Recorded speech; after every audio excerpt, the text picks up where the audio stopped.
तो हम जो है अभी स्टार्ट करेंगे, और चैप्टर के एंड में कुछ मैं आपको पॉइंट्स डिस्कस करूंगा कि आपको कैसे करना है, क्या करना है। और अभी जो है थोड़ा सा बात करते हुए कि इसमें जो भी हम टॉपिक स्टार्ट करेंगे, देखो बेटा, जो भी हम लोगों ने टॉपिक स्टार्ट करना है तो ये आपके लिए ज़्यादा फ्रूटफुल होगा कि आप उसके नोट्स तैयार करें। जैसे कुछ बच्चे स्क्रीनशॉट लेते हैं, स्क्रीनशॉट भी ले लें, कोई इशू नहीं है, लेकिन उसको नोट जरूर करें घर पे, आप उसका नोट्स बनाएं तो फाइनल में आपको उसका बड़ा हेल्प मिलेगा। तो आपको नोट्स बनाना है,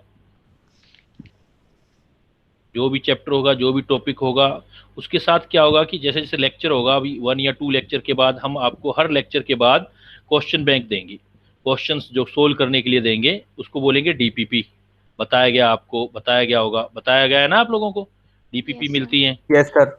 बट अब मेरा पॉइंट ये है कि जो डीपीपी मिलेगी बेटा, वो आपको डेली बेसिस पर सोल्व करनी है। जो आपको नोट्स दिए गए हैं वो याद करना है, उसे याद करने का यूज करना है, एप्लीकेशन करना है, कि आप तब आपको पता लगेगा कि कितनी चीज आपको याद हुई और कितनी नहीं हुई। दूसरे दिन मैं ये चीज डिस्कस करूंगा आप लोगों के साथ, इसका डिस्कशन होगा हमारा। मैं आप लोगों से पूछूंगा नेक्स्ट क्लास में जब भी मेरा होगा कि बेटा आपके कौन कौन से प्रॉब्लम हुए हैं, कौन से नहीं। लेकिन हैबिट डालो कि आपको डेली अपना काम खत्म करना है। ज्यादा नहीं दूंगा कि इतना बर्डन आ जाए, तो हम बहुत छोटे से स्टार्ट करेंगे। छोटे छोटे स्टेप्स लेके ही बड़े डेस्टिनेशन कवर होते हैं। तो हम स्टार्ट करेंगे, एक बार हैबिट डालेंगे। तीसरा होगा कि जो डीपीपी के क्वेश्चन करोगे आप वो डेली बेसिस पर, उसके साथ साथ क्या होगा कि आपको मटेरियल मिलेगा, ऑनलाइन मटेरियल होगा अभी, जब तक ऑनलाइन चलता है। तो ऑनलाइन जो मटेरियल मिलेगा, तो उस मटेरियल में आपको बताया गया होगा कि जो आपको बुकलेट मिलेंगी, तो जो चैप्टर हम करेंगे उस चैप्टर में एक्सरसाइज होगी, जो टॉपिक करेंगे हम उससे रिलेटेड एक्सरसाइज होंगी।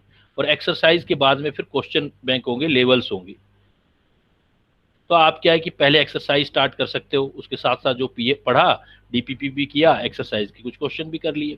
फिर क्या है कि फाइनल जाते जाते जैसे ही चैप्टर कंप्लीशन पर पहुंचने लगे आपका, तो आपने जो पीछे लेवल फर्स्ट के क्वेश्चन, फिर थोड़ा लेवल इंक्रीज करके लेवल वाइज क्वेश्चन दे रखेंगे, उनको आप कवर करेंगे। मे भी किसी स्टूडेंट को हो सकता है कि सारा कवर नहीं कर पाए, लेकिन मैक्सिमम ट्राई करो कि आप जो भी जितना जिसका कैपेसिटी है, एक स्टेप में नहीं है तो फिर अगले स्टेप में वो हो जाएगा। बिकॉज क्या होगा कि जैसे ही जब हम ये सब करेंगे आफ्टर फोर्टनाइटली, फिर आपका इसी चीज का टेस्ट होगा, तो वो चीजें सारी अपने आप ही निकल के आ जाएंगी। कुछ यहाँ छूट गया तो जब टेस्ट का प्रिपरेशन करो तो वहां तैयार कर लेना। जब ये टेस्ट होंगे तो कुछ टाइम के बाद फिर 3 चैप्टर या 4 चैप्टर जब आपके हो जाएंगे, तो 4 चैप्टर के बाद फिर फेज टेस्ट होगा। फेज टेस्ट में फिर टाइम मिलेगा, जो रह गए होंगे क्वेश्चन फिर कर लेंगे।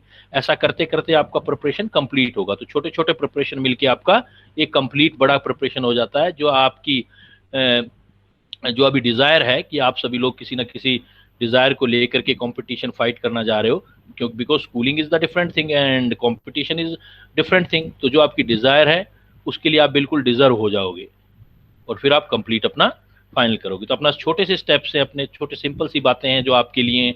मेरा कहने का मतलब है कि लेक्चर को अच्छे से तैयार करो, जो चीज़ नहीं आए उसको पढ़ो, दूसरे दिन डीपीपी करो और सर से पूछो, जो भी टीचर है, नोट फॉर मी, कोई भी टीचर है आप उस टीचर से आप डिस्कस करो वो चीज़। फिर आपका जो ऑनलाइन मटेरियल है वहाँ से आप प्रैक्टिस करो। प्रैक्टिस करोगे तो आपको पता लगेगा कि आपका कितना एक एप्लीकेशन आप कर पा रहे हैं। बिकॉज देखो मैं आपको बताता हूँ, सिलेक्ट होने वाले में 3 चीज़ें होती हैं जो बच्चा सिलेक्ट होता है। एक होता है जो भी आपका जो नोट्स अच्छे से बने हैं उसको तैयार करके याद करना होता है, लर्न करना होता है। ये मोस्टली स्टूडेंट करता ही है, जो भी तैयारी करेगा, प्रिपेयर करेगा, वो लर्न करेगा ही। लेकिन कितना लर्न रहता है, लर्निंग कितनी आपकी, लर्निंग टाइमिंग कितनी है आपकी, कितना टाइमिंग लर्निंग है, कि भाई टेस्ट तक आपको याद रहा है या दूसरे दिन पिछला भूल गए, अगले दिन फिर अगले दिन वाला याद किया तो पिछला भूल गए। तो वो लर्निंग टाइमिंग क्या है, जब बार बार करोगे तो वो लर्निंग टाइमिंग बढ़ेगी आपकी। और लास्ट होता है परफॉर्मेंस। कोई भी चीज़ हो उसमें मैटर करता है बेटा परफॉर्मेंस। चाहे आप किसी भी चीज़ को देखो, चाहे कंपटीशन हो, डांस का हो, किसी और चीज़ का हो, आपने कितना अच्छा ही प्रिपेयर किया है लेकिन आपने एग्जाम परफॉर्मेंस नहीं दिया, वहां जाके अच्छा परफॉर्म नहीं किया, तो फिर ये सब बेकार हो जाता है। तो जब आपको बहुत अच्छा याद होगा और याद करने की प्रैक्टिस बहुत ज्यादा होगी, हर लेवल पर आपने वर्क किया होगा, तो आपका एग्जाम परफॉर्मेंस बड़ा स्टिक निकल के आएगा। आप कम टाइम में बहुत अच्छा परफॉर्मेंस दे पाओगे, बहुत सारे क्वेश्चन कर पाओगे, और आपको कभी भी ये प्रॉब्लम नहीं होगा कि मेरा पेपर रह गया या मुझे आता था मैं नहीं कर पाया। जो ये कर पाता है बेटा वही बच्चा सिलेक्ट होता है। तो सिलेक्ट का जो मंत्र है वो यही है, पढ़ो, पढ़ते रहो, बार बार पढ़ो।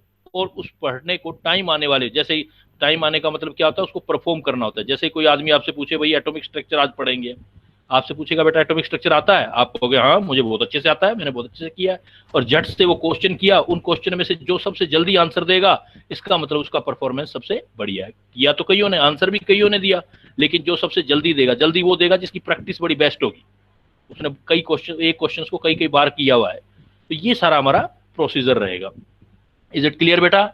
बड़ी सिंपल सी चीज बताई है, पढ़ो, पढ़ते रहो, बार बार पढ़ो और एग्जाम में परफॉर्म करो, बस यही मंत्र है आपका।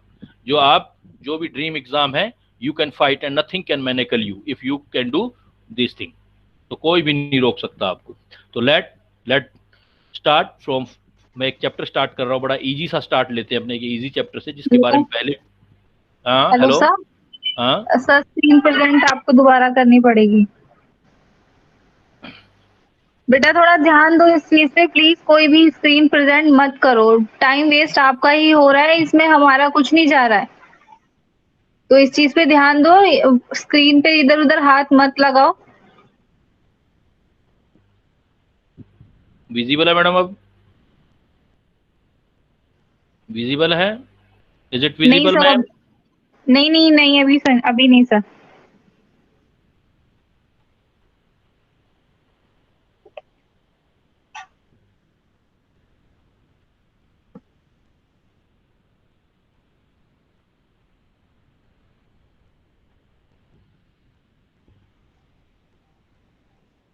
यस सर विजिबल है। विजिबल है बेटा। एक सभी आप सुन लो, कोई बात नहीं, अभी अभी अभी स्टार्टिंग क्लासेस अभी स्टार्ट हुई हैं 1 2, लेकिन आप जो है अपनी स्क्रीन शेयर मत करो। अगर आप अपना स्क्रीन शेयर करोगे तो मैं आउट हो जाऊंगा, फिर आपको क्या है, मुझे दोबारा स्क्रीन करना पड़ेगा, तो उसमें टाइम लगेगा, तो टाइम वेस्टिंग होगी। आपको कोई बात करनी है तो म्यूट अनम्यूट करके आप अपनी बात करते हो, जैसे बात करते हो, फिर वापस आप जो है उसको क्लोज कर दो और बात मेरी सुनते रहो। जब को पूछना हो तो वो बच्चा अपना वापस ओपन करके सिर्फ बात करे, लेकिन स्क्रीन शेयर नहीं करे कोई भी। स्क्रीन शेयर करने से क्या है कि मैं हट जाऊंगा यहाँ से, तो फिर मैं हट जाऊंगा तो आपका लेक्चर छूट जाएगा, फिर दोबारा एडजस्ट करना पड़ेगा उसको। क्लियर बेटा? Let get yes started. Sir. देखो बेटा, हम चैप्टर स्टार्ट करने जा रहे हैं, एटॉमिक स्ट्रक्चर। कोई भी मटेरियल जो बना होता है एक छोटे से पार्टिकल से बना होता है, जिसको हम एटम बोलते हैं, एटॉमिक स्ट्रक्चर। तो एटॉमिक स्ट्रक्चर छोटी क्लासेस से आपने पढ़ा है, पहले इंट्रोडक्शन कर लेते हैं अपने एटॉमिक स्ट्रक्चर का इंट्रोडक्शन। देखो सबसे पहले हमारे पास आता है कि एटम, एक टर्म्स होता है एटम एंड एक टर्म्स होता है मोलिक्यूल। तो first of all we will clear the difference between the atom and molecule. भी हम एटम किसको बोलते हैं, हम मोलिक्यूल क्या किसको बोलते हैं।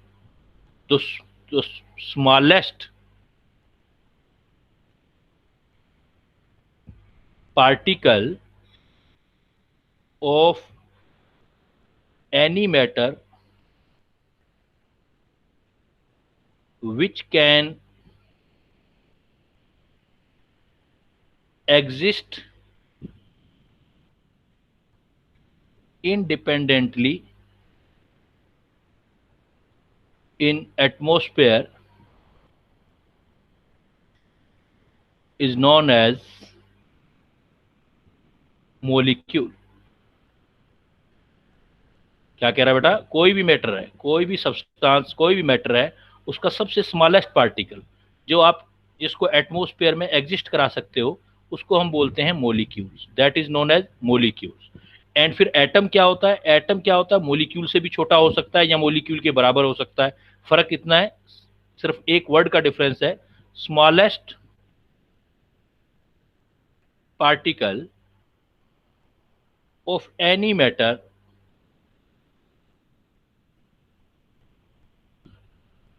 which can takes part in reaction। कोई जब रिएक्शन करते हो, टेंथ में आपने रिएक्शन वाला चैप्टर किया था, तो smallest particle of any matter which can takes part in reaction is known as atom. कैसे बेटा? देखो एग्जांपल, यू नो, अगर मैं बात करता हूं ऑक्सीजन की, ऑक्सीजन के बारे में आप सभी ने सुना होगा, you know about the oxygen. ये एक यस मैटर है सर। जो एलिमेंटल फॉर्म है, ऑक्सीजन। जो ऑक्सीजन है बेटा, ऑक्सीजन का फार्मूला क्या लिखते हो आप? जो एटमॉस्फेयर में एग्जिस्ट करता है ऑक्सीजन किस फॉर्म में सर एग्जिस्ट करता है? O2 वेरी गुड बेटा, O2। ऑक्सीजन में O2 गैसियस फॉर्म में एग्जिस्ट करता है। जो हम ब्रीथ में लेते हैं, जो हमारे लिए रिक्वायरमेंट है जिस ऑक्सीजन की, वो एटमॉस्फेयर में जो एग्जिस्ट कर रहा है, एटमॉस्फेयर में जो जिस एग्जिस्ट कर रहा है वो मैटर तो है ही, और ऑक्सीजन है, O2 की फॉर्म में एग्जिस्ट कर रहा है। इट मींस ये O2 क्या होगा, एटमॉस्फेयर में एग्जिस्ट O2 कर रहा है, तो ये हो जाएगा ऑक्सीजन का मॉलिक्यूल, मॉलिक्यूल ऑफ ऑक्सीजन। लेकिन अगर मैं रिएक्शन में पार्टिसिपेट कराऊंगा तो रिएक्शन में पार्टिसिपेट O2 फॉर्म में नहीं करेगा बेटा, ये फिर अपने और स्मॉलेस्ट फॉर्म में चला जाएगा। और स्मॉलेस्ट फॉर्म क्या होगा इसका, सोच सकते हो क्या? Can you realise? एटम। आप O2 से भी छोटा पार्टिकल जो होगा, ये O2 जब रिएक्शन में पार्टिसिपेट करेगा तो O में टूटेगा, एक O2 2O में टूट जाएगा। तो ये जो O है, ये क्या है कि ये अकेला एग्जिस्ट नहीं कर सकता, एटमॉस्फेयर में नहीं होगा, लेकिन जब किसी रिएक्शन में होगा तो O2 टूट के O की फॉर्म में आएगा, फिर किसी से रिएक्ट करेगा, फिर आगे प्रोडक्ट बनाएगा। तो ये जो O फॉर्म है, इसको हम बोलेंगे atom of molecule, atom of oxygen. इसी टाइप से बेटा आपने एक एग्जांपल देखा होगा, नेक्स्ट एग्जांपल आपने सुना होगा, एक बैलून में गैस भरी जाती है, उस गैस का नाम बता सकते हो बेटा? 9th 10th में पढ़ा होगा आपने, बैलून में हीलियम। वेरी गुड, हीलियम भी बेटा गैस है। हीलियम का क्या फार्मूला होता है? देखो, हीलियम का सिंबल क्या होता है? He। हीलियम का सिंबल क्या है? He। और ये एटमॉस्फेयर में भी इसी फॉर्म में एग्जिस्ट रहती है, हीलियम जो है इसी फॉर्म में एग्जिस्ट है, तो ये मॉलिक्यूल भी है, एग्जिस्ट कर रहा है, मॉलिक्यूल है। और ये क्या है, मॉलिक्यूल भी बोल सकते हो। और दूसरा ये क्या है कि जब पार्टिसिपेट करेगा रिएक्शन में तो भी इसी फॉर्म में रिएक्ट करेगा, तो इसको मॉलिक्यूल भी बोल सकते हो और इसको एटम भी बोल सकते हो। तो अब क्या होगा, हम दोनों डिफरेंस कैसे करेंगे? तो O2 को क्या बोलेंगे? O2 भी मॉलिक्यूल है, He भी मॉलिक्यूल है। O2 दो O से बना हुआ है, इसलिए एक्चुअल में आपको इसको बोलना चाहिए, जब भी O2 की बात करते हैं, if we talking about the O2, so we can say that this is the diatomic molecule. कैसा मॉलिक्यूल है ये? Diatomic molecule, diatomic molecule. Similarly what can we say about the helium?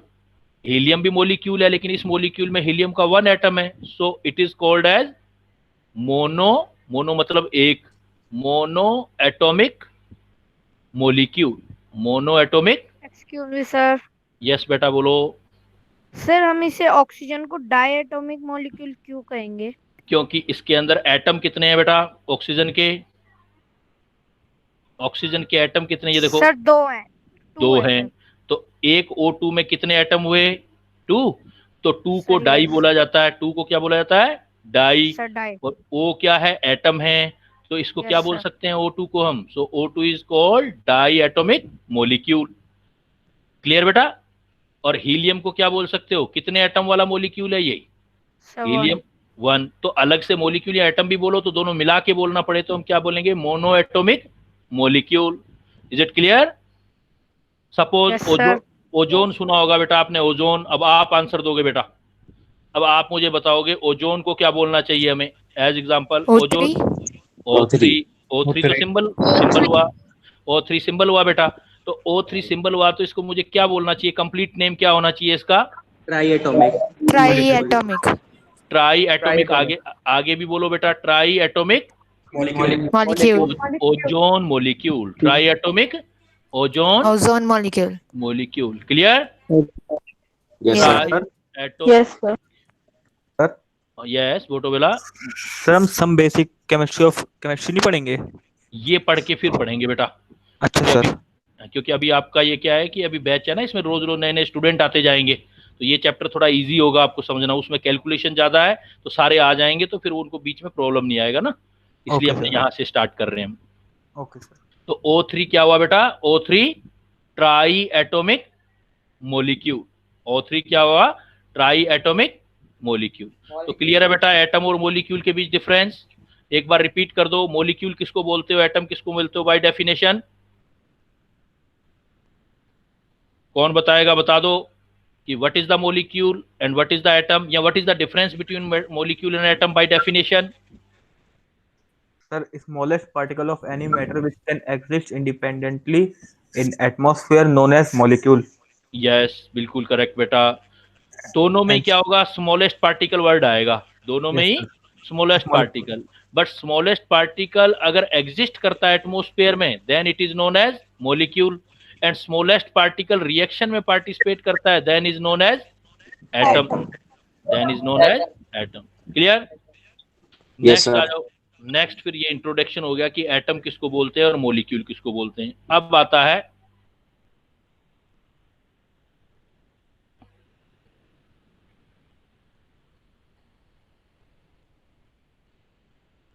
Composition of an atom. एक simple atom किस किस का बना होता है, क्या साइज होता है? Composition of an atom. देखो बेटा, एटम किसी भी मटेरियल का जो एटम होता है वो स्मॉलेस्ट पार्टिकल होता है और उसको हम स्फेरिकल बोलते हैं। कोई भी एटम होगा वो स्फेरिकल होगा, और इसका साइज जो लिया जाता है, साइज मतलब रेडियस बोल सकते हो आप, साइज ऑफ कोई भी एटम होगा उसका ऑर्डर जो आएगा इसी का आएगा। Size of atom is equal to, आपसे पूछा जाए कभी भी साइज, या आपको साइज में रेडियस भी बोल सकता है because it is spherical. Size of atom is equal to 10⁻⁻10 metre, 10⁻⁻10 metre. -10 metre को आप 10⁻⁻8 सेंटीमीटर भी लिख सकते हो, या फिर इसको 1 एंगस्ट्रॉम भी लिख सकते हो। तो साइज ऑफ एटम, जितने भी एटम होंगे उसका ऑर्डर जो आएगा, साइज होगा, वो इसी पावर में होगा।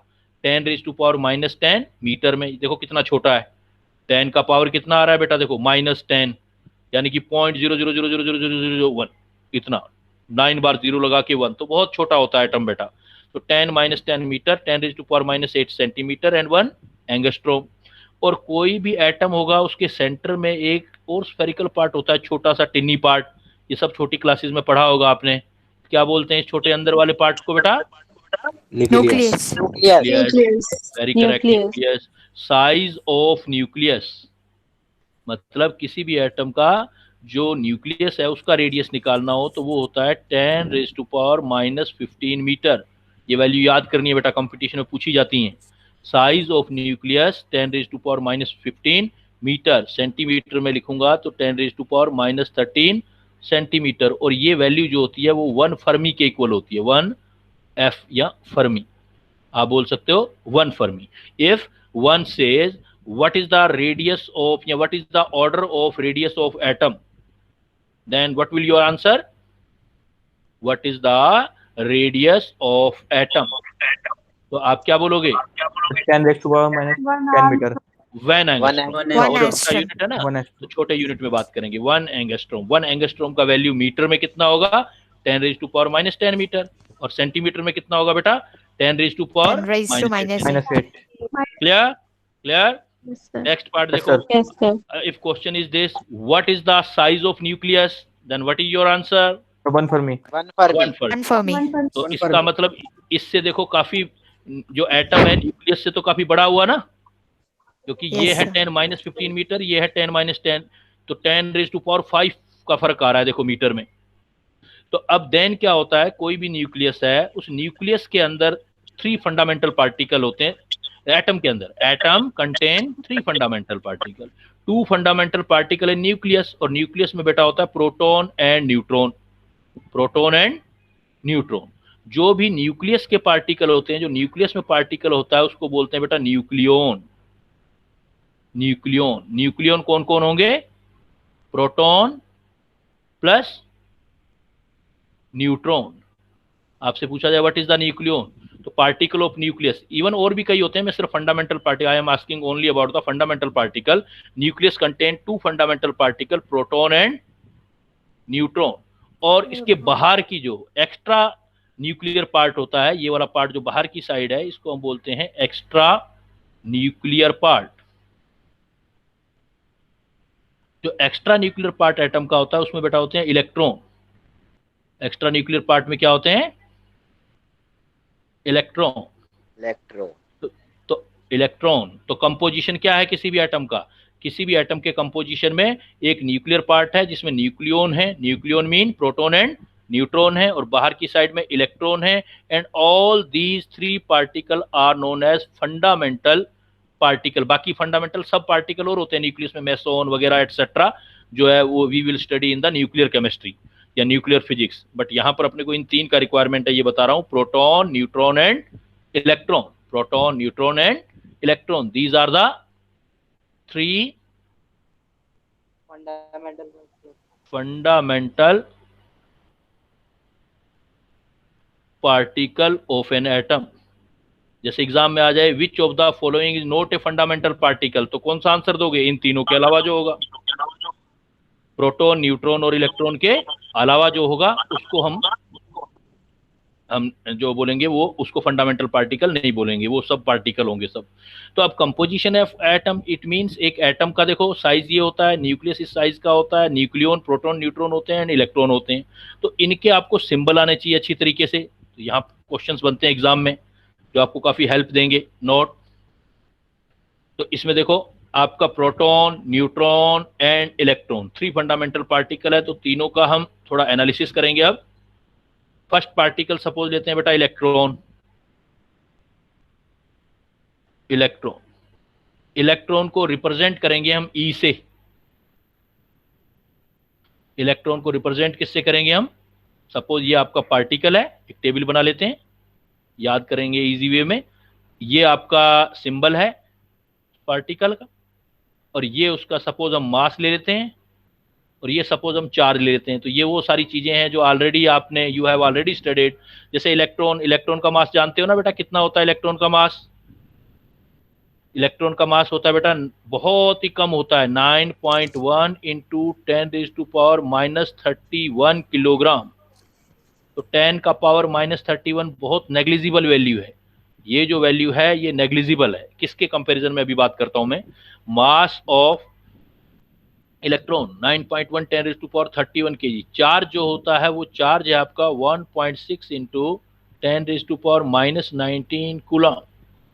Coulomb 1.6 10⁻19 coulomb, and it is in negative, ये माइनस में।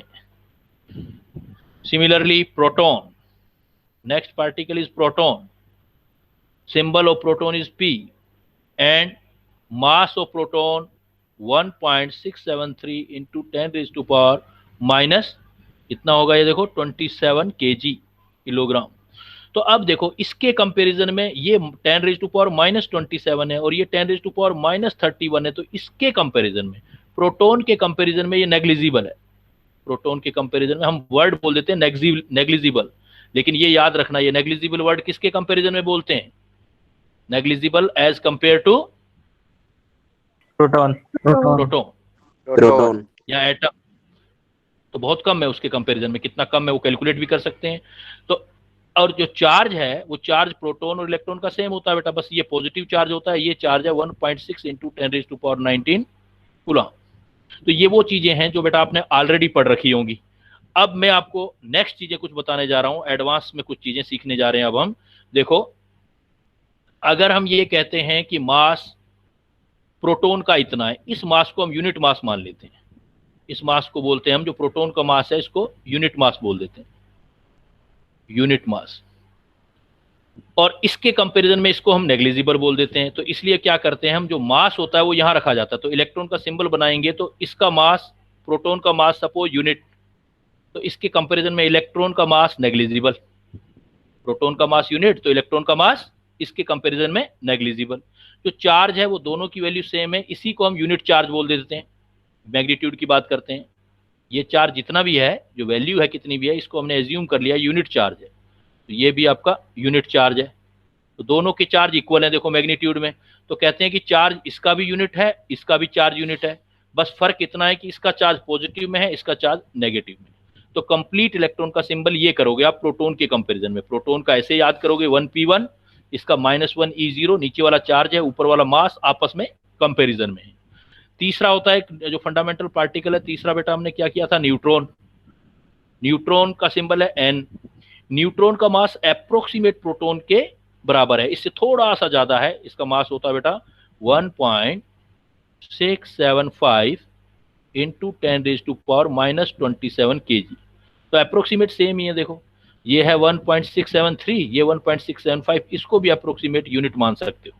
ये भी आप कह सकते हो कि अप्रोक्सीमेट जो है यूनिट मास है। तो approximate unit mass, approx unit mass. तो जितना ये है उतना ये है, तो मास ये भी 1 आ गया। चार्ज देखो, नाम ही देखो न्यूट्रॉन, न्यूट्रल से बना है बेटा, ये न्यूट्रल से न्यूट्रॉन बना है, तो ये चार्ज जो होता है इसका 0 होता है, मतलब इस पर कोई चार्ज नहीं होता। तो चार्ज 0 है तो मैं यहां पर 0 लगा दूंगा। तो हमारे पास 3 फंडामेंटल पार्टिकल है बेटा, समझना जरूरी है, बहुत इंपॉर्टेंट है ये आगे आपकी स्टडी के लिए। अब इलेक्ट्रॉन के लिए इतनी सारी बातें जो है उसमें एक तो ये सबसे इंपॉर्टेंट है कि सिंबल आपका क्लियरिटी से पता हो। इलेक्ट्रॉन का मुझे थोड़ा बताओ आप, जो मैंने बताया इलेक्ट्रॉन का यहाँ 0 और प्रोटॉन का यहाँ 1 क्यों लिखा है बेटा? यूनिट, क्योंकि हमने प्रोटॉन को unit mass 0 represents negligible Zero mass. reference mass of electron negligible as compared to proton and neutron. Electron को हम मास तो होता है बट इसके कंपैरिजन में बहुत कम है। और चार्ज जो है, charge is equal, charge are similar of electron and proton and neutron is the chargeless. One thing more, you know like that of CGS unit and MKS unit, kilogram का होता है, तो सीजीएस यूनिट क्या होता है wait का, मास का बेटा? सेंटीमीटर, ग्राम, सेंटीमीटर, ग्राम हो जाएगा ना किलोग्राम का। ऐसे चार्ज का भी एक छोटा यूनिट होता है। चार्ज अगर आप 1 यूनिट चार्ज है, ये तो जनरली आपको याद होता है, लेकिन एक चार्ज और करना है बेटा, इसी का चार्ज ESU में, तो उसकी वैल्यू होती है -4.8 10⁻⁻10 ESU। काफी इंपॉर्टेंट है, आगे काम आएगा आपको। तो आपसे अगर इलेक्ट्रॉन के चार्ज में ये वैल्यू नहीं दे रखी, ये दे रखी है ESU, ESU stand for electrostatic unit. Physics में पढ़ोगे आप, इलेक्ट्रोस्टैटिक यूनिट, इतने कूलम चार्ज इतने ESU के इक्वल है, तो ये भी इतना ही हो जाएगा ना बेटा। बस फर्क क्या है कि पॉजिटिव में हो जाएगा, 4.8 10⁻⁻10 ESU।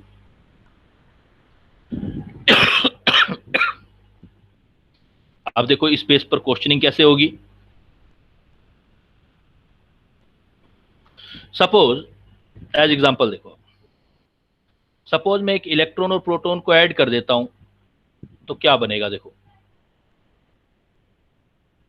एक इलेक्ट्रॉन में एक प्रोटॉन ऐड कर देते हैं, तो ऐसे क्वेश्चन अगर आपके पास आ गए तो कैसे सोल्व करोगे? तो ऐसे सोल्व करोगे जब आपको कंप्लीट सिंबल आएगा तभी कर पाओगे। कैसे बेटा? देखो इलेक्ट्रॉन को कंप्लीटली लिखो, तो कंप्लीट सिंबल क्या लिखोगे? Electron, mass negligible, charge unit negative. Proton का सिंबल लिखो, सॉल्यूशन निकाल रहे हैं हम। प्रोटॉन, प्रोटॉन का चार्ज कितना होता है? +1 और मास यूनिट। सॉल्यूशन देखो, देखो मास कितना हो जाएगा? 0 और +1 का मतलब कितना हो गया मास टोटल? 1। -1 और +1 चार्ज कितना हो गया बेटा टोटल? 0। तो ये सिंबल किसके होते हैं? 1 और 0 किसके होते हैं? न्यूट्रॉन के लिए। न्यूट्रॉन। हाँ, तो एग्जामिनर तो घुमाएगा ना आपके माइंड को। He will ask, when one electron is sticking with one proton, then what will be the product? Then what will be your answer? When one electron is sticking with the one proton, then it will give Neutron. It means it is the process to convert the proton to neutron. Proton को neutron में आप convert कर सकते हो अगर उसमें electron add कर दें। क्लियर बेटा? अब देखो इसका अगर उल्टा कर देते, न्यूट्रॉन को ब्रेक करते, तो कितना टूटता? देखो न्यूट्रॉन को ब्रेक करने पर क्या बनेगा? जैसे यही क्वेश्चन फिर ऐसे आ जाता, देखो प्रॉब्लम आता आपका, which fundamental particles are obtained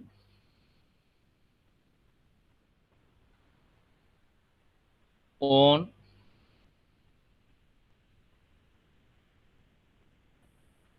fission of neutron. क्या आंसर होगा बेटा? बिल्कुल इस इक्वेशन का उल्टा हो जाएगा। Electron and proton. क्या हो जाएगा? Electron and proton. करके आपको क्या दे देगा? 1 इलेक्ट्रॉन एंड 1 प्रोटॉन।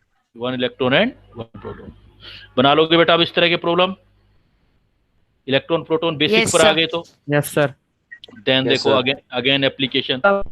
जो ऊपर पढ़ा बेटा ये बोर्ड है, ये स्कूल है। जो ऊपर वाला, जो नीचे वाला पढ़ रहे हैं ये कंपटीशन है, बस इतना सा डिफरेंस है।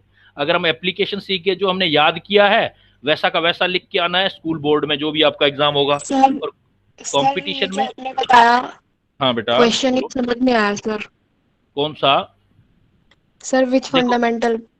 देखो इलेक्ट्रॉन और प्रोटॉन को ऐड कर रहे हो तो क्या बन रहा है? ऊपर वाले क्वेश्चन को देखो, इलेक्ट्रॉन और न्यूट्रॉन। प्रोटॉन को ऐड किया, न्यूट्रॉन। अगर न्यूट्रॉन को हम तोड़ दें तो क्या बनेगा? उसको तो रिएक्शन उल्टी हो जाएगी ना। न्यूट्रॉन को अच्छा, उल्टा ठीक करके है। लिख दूंगा तो ये रिवर्स हो जाएगा ना रिएक्शन। बाकी ओके बैलेंस सर। करके चेक कर लिया करो। Let you check. Okay sir. देखो 0 और +1 1, -1 +1 हेलो 0। हाँ बेटा बोलो। ओके सर ओके हम्म सर मेरे पास वीडियो विजिबल नहीं थी, आप एक फिर सकते हैं? कोई बात नहीं बेटा। अभी जब जिन बच्चों के साथ ऐसा और के साथ भी प्रॉब्लम आ सकता है, जब आपका ये क्लोज हो जाएगा ना ये लेक्चर, तो इसकी रिकॉर्डिंग रहेगी आपके पास, तो आप रिकॉर्डिंग दोबारा देख सकते हैं आप, है ना। तो अब सारा जो है दोबारा रिपीट करेंगे तो सारा एक एक बच्चा बोलेगा तो वो प्रैक्टिकली पॉसिबल नहीं है ना। तो आप उसमें चेक कर लो, नहीं आए तो फिर मेरे से पूछ लेना आप, है ना। इजी चीज ही बताइए, डिफिकल्ट नहीं है, बस क्वेश्चन सोल्व करवाया मैंने एक। अच्छा देखो बेटा, मैं ऐसे बता दूं आपको, देखो ऐसे बोल दूं मैं आपको कि आप मेरे को ये पता करना है how many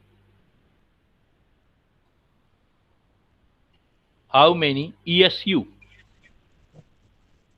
are present in 1 coulomb. ये निकालना है मुझे। 1 कूलम को अगर ESU में कन्वर्ट करेंगे तो कितना ESU होगा। देखो इलेक्ट्रॉन का चार्ज मैंने कूलम में कितना बताया था बेटा आपको। सॉल्यूशन देखो, सारा ऊपर वाला कंसेप्ट है, उसका एप्लीकेशन कर रहे हैं, यूज करेंगे। What is the charge of electron in coulomb? बेटा बोल दो, बेहिचक बोल दो, without hesitation. 1.6 into 10 raised to minus 19. minus 1.6 into 10 to the power 9. 10 raised to -19 coulomb. और इसी इलेक्ट्रॉन का चार्ज ESU में लिखेंगे तो कितना आएगा बेटा? अभी मैंने बताया, ये वैल्यू याद करनी है। 4 Minus 4.8. 4.8 into 10 raised 10 raised to minus -10 ESU. Is it okay? Now we want to calculate 1 coulomb. So unitary method, you can use the unitary method. Then what is the value of 1 coulomb? You can see 1 coulomb is equal to 4.8 into 10 raised to -10 ESU divided by 1.6 into 10 raised to power -19. Then what is the value of 1 coulomb in ESU? You can see here 1 coulomb, 16 3 is 48, 3 multiplied by 10 raised to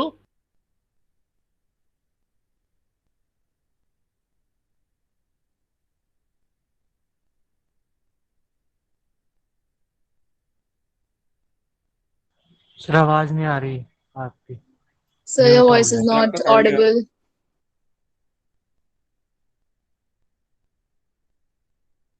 Yes, sir.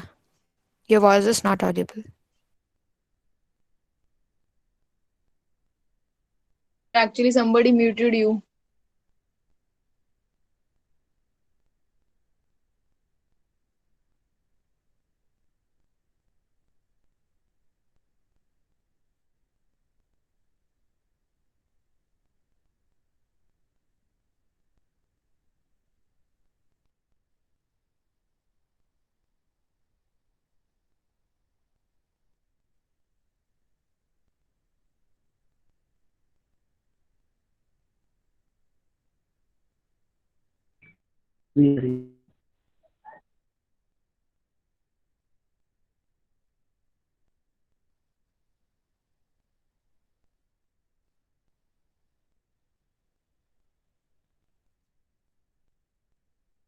Your voice is not audible.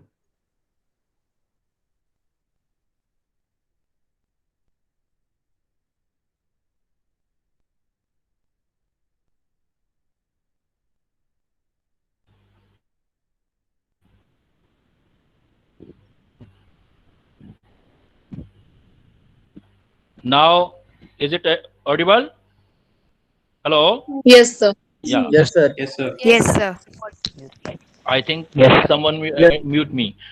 How many ESU are present in 1 coulomb? That is our question. We know what is the value of charge of electron in coulomb. 1.6 10 raised to power minus 19 coulomb is equal to what is value in ESU? 4.8 into 10 raised to minus 10 ESU. It means 1 coulomb is equal to this value. So what is the value of 1 coulomb? You can learn direct 3 into 10 raised to power 9 ESU. Clear? Clear बेटा ये question? 1 coulomb में कितना आपका सी होगा? इस type के problem आएंगे. एक प्रॉब्लम आपका जो आएगा वो इस टाइप से आ सकता है कि suppose if we compare the mass of electron, proton and neutron. Suppose that is the question, compare the mass of electron and proton, mass of electron and proton. So we can compare the mass of electron, proton. Mass of electron is equal to कितना था बेटा mass of electron?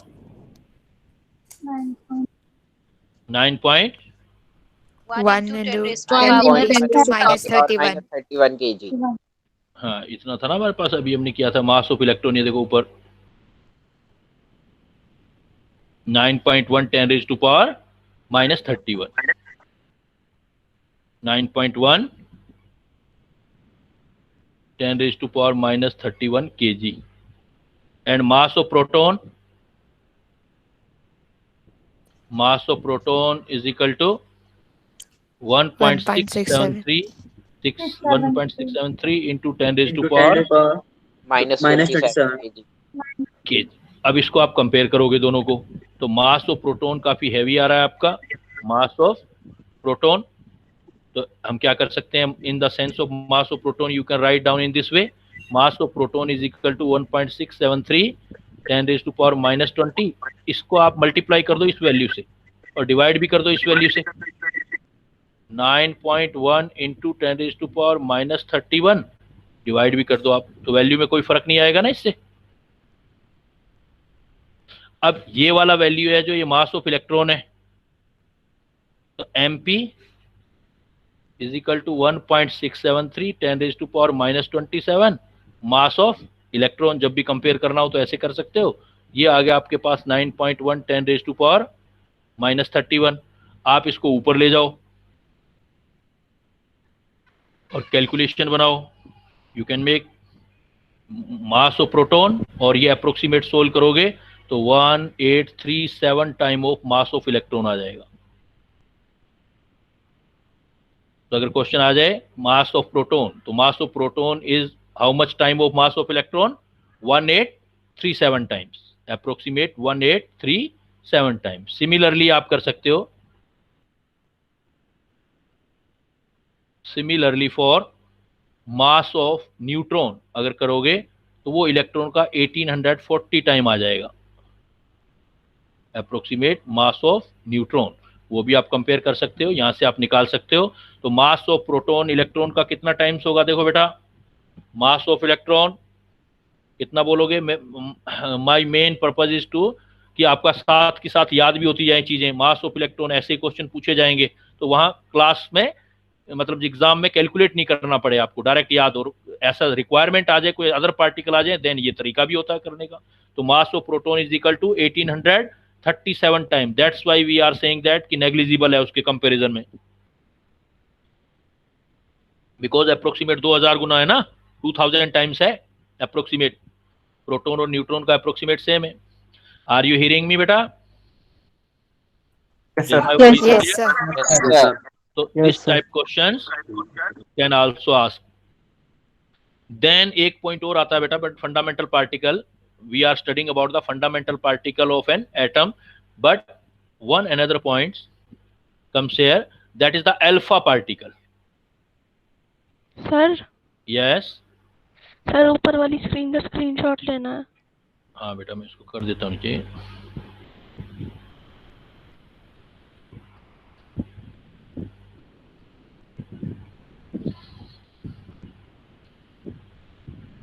Excuse me sir. Yes बेटा। Sir actually मुझे भी screenshot लेना है सबसे starting वाली का, अगर आप कर देते तो sir.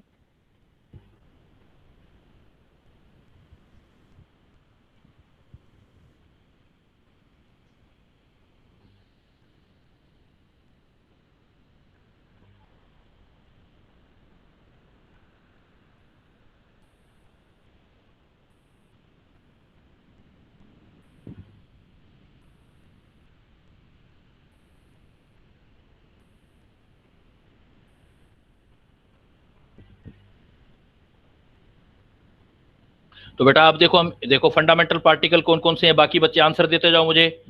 Which are the fundamental particle of an atom? Electron, neutron, proton. Electron, neutron, and proton. Electron, proton, neutron. Electron, neutron, proton. Which are nucleon? Electron and Proton plus Proton and neutron. neutron. proton and Not, neutron. not electron beta, proton and neutron. Neutron.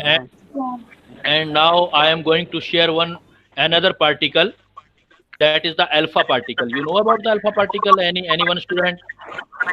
What is the alpha particle? Did you hear about that particle in any class? Yes, sir. The class Yes, 19 sir. charge particle. Yes, class In 9. which yes beta, class 9 you have studied Yes, sir. Rutherford Yes, do the fourth set of Yes, sir. atomic model. Rutherford alpha particle scattering experiment. That is the alpha particle. So question is this: what is the alpha particle? Alpha particle actually, alpha, that is the symbol. Alpha particle actually, you will say that what is the alpha particle? Alpha particle is di-positive helium ion. Di-positive helium ion, or you can say that nucleus of helium. Nucleus of helium atom. Helium atom का nucleus मतलब helium atom के electron बाहर निकाल दें तो बाकी जो part बचता है उसको हम डाई पॉजिटिव हीलियम कहते हैं। दैट्स वाई इसका सिंबल जो हम लिखते हैं अल्फा पार्टिकल का, हम ऐसे लिखते हैं He2 पॉजिटिव। इसका एटॉमिक नंबर जो होता है 2 होता है बेटा, मास नंबर 4 होता है। देखो कैसे बनाना सीखते हैं अपने। सपोज एक हीलियम है एटम, हीलियम एटम में यहां पर जो आप लिखोगे, यहां प्रोटॉन का नंबर आता है, किसी एटम में लिखते हैं हम तो एटम में या प्रोटॉन का नंबर होता है। सपोज कोई भी एटम में सिंबल, ये एक्स्ट्रा नॉलेज में आपका नॉलेज क्लाउड, कोई भी सिंबल लिखते हो ना बेटा आप, जैसे कार्बन 12 लिखते हो आप, ऐसे कोई भी सिंबल एलिमेंट का लिखते हैं तो कोई भी एक्स एलिमेंट का लिखोगे तो यहां जो होता है वो जेड होता है, यहां ए होता है और यहां पर उसका जो भी चार्ज होता है। तो Z मीन्स होता है number of proton. Number of proton mean that is called atomic number.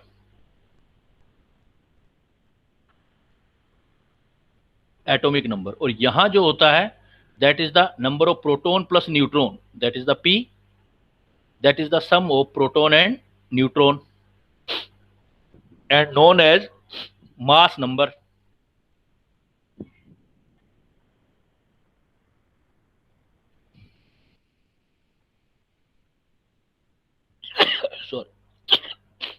mass number. Mass number. Mass number means sum of proton and neutron, and C mean charge, जो भी आपका charge होगा। तो like that symbol of helium, symbol of helium, symbol of helium, his atomic number is 2 and mass number is 4. The number of helium, mass number is, so you can tell me what is the number of proton in helium? 2. 2. What is the sum of proton and neutron in helium? 4. 4. Then what is the number of neutron? 2. 2. A minus Z, 4 minus 2, इसमें से A minus कर दो, ये आ जाएगा तो 2 आ जाएगा। तो अब हीलियम का अगर स्ट्रक्चर ड्रॉ करें आप,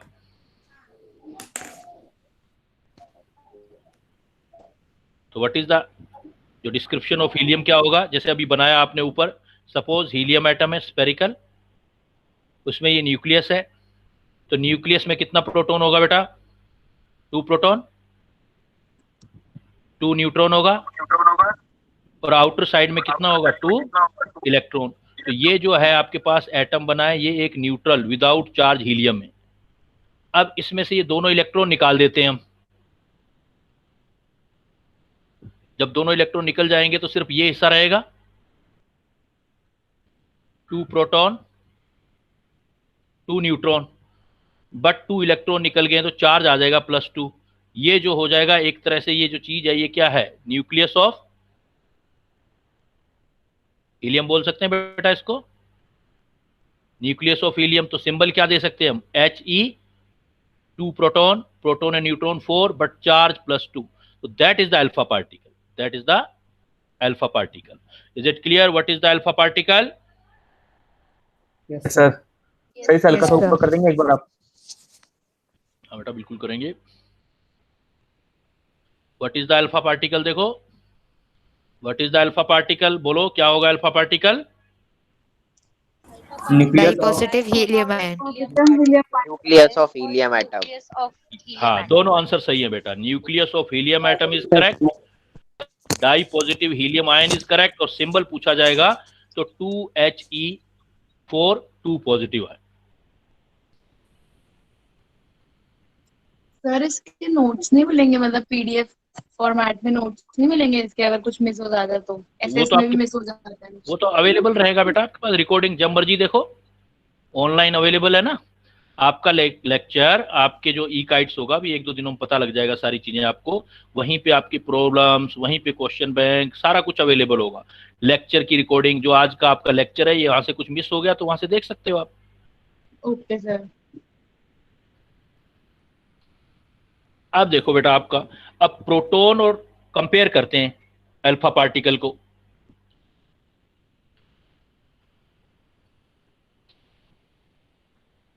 प्रॉब्लम बना के करते हैं। Compare the mass of alpha particle with mass and charge, दोनों कर दो। Compare the mass of alpha particle with mass and charge of alpha particle with that of proton.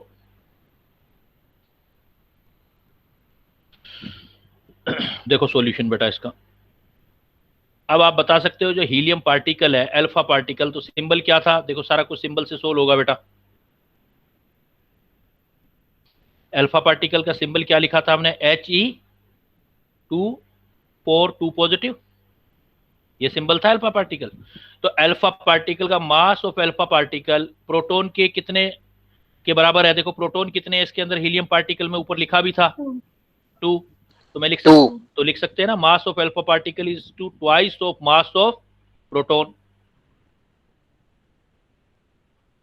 Mass of alpha particle is equal to twice of mass of proton, because 2 proton से बना हुआ है ये देखो drawing देखो, 2 proton है। तो helium particle का मास कितना होगा? 2 प्रोटॉन का, लेकिन साथ में और 2 और भी है ना आपके पास, प्लस कर दो।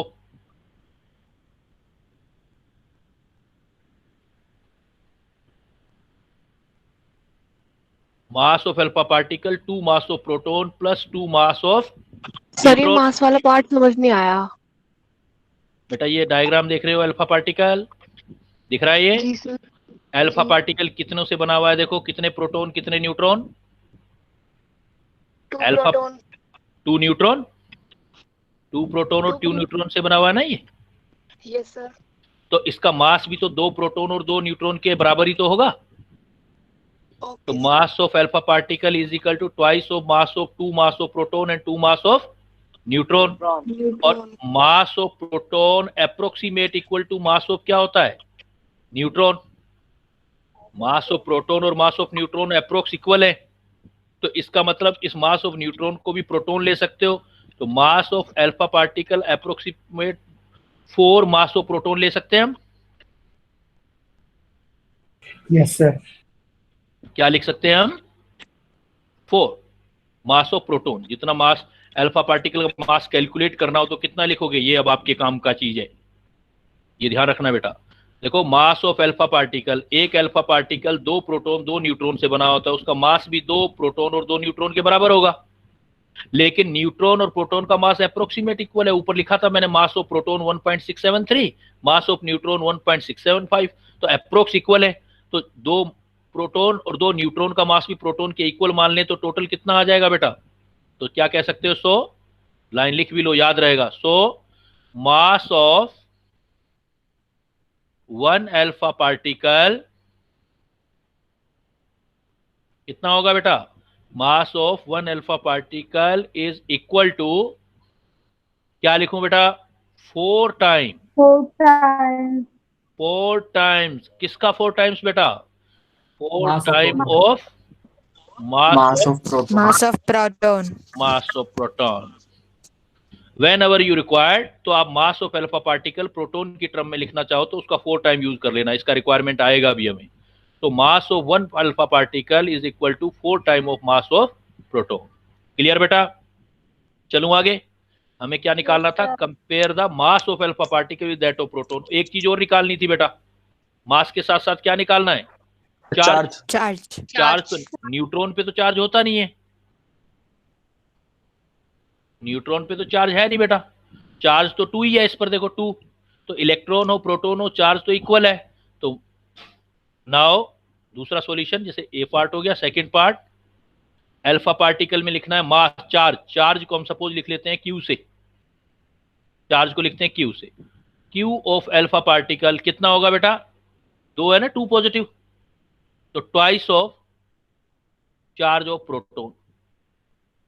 यूनिट मास की फॉर्म में बात कर रहे हैं, यहां से भी निकाल सकते हो। देखो मास की जगह आप क्या लिख सकते हो हेयर? आप ऐसे लिख सकते हो Q of alpha is equal to proton कितने बेटा? 2, तो twice of QP plus twice of QN। लेकिन न्यूट्रॉन का मास कितना होता है? प्रोटॉन का तो जितना होगा यूनिट होगा ही, लेकिन न्यूट्रॉन का कितना होता है? 0।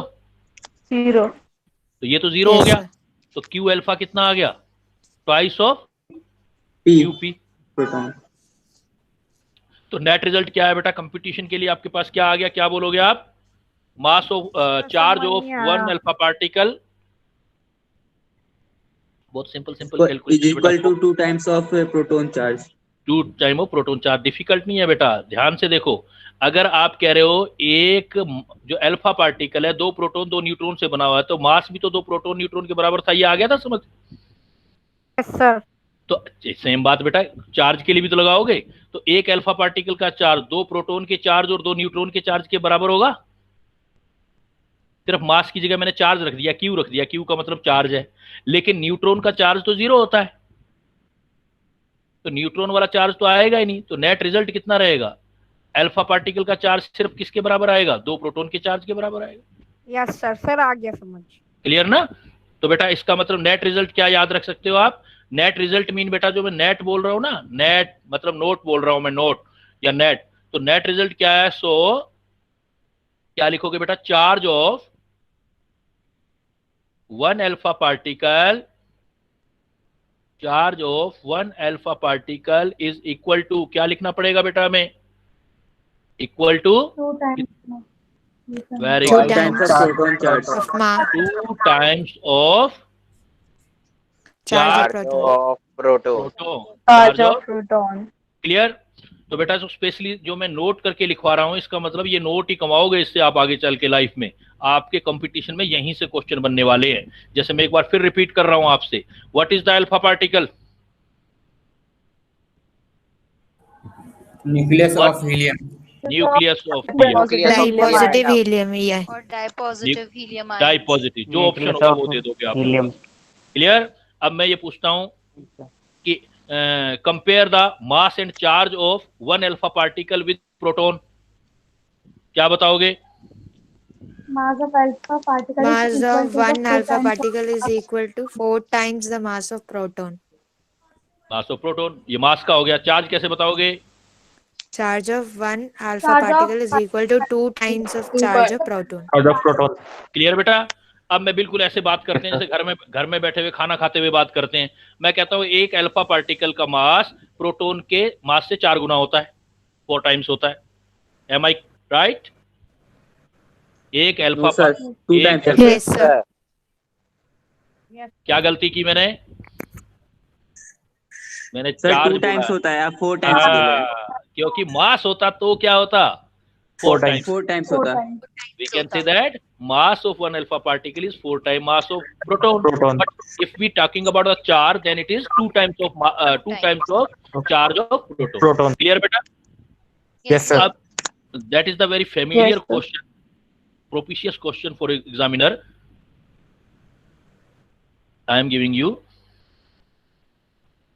Arrange the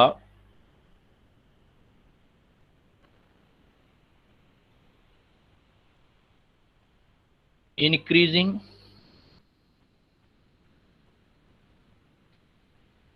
order of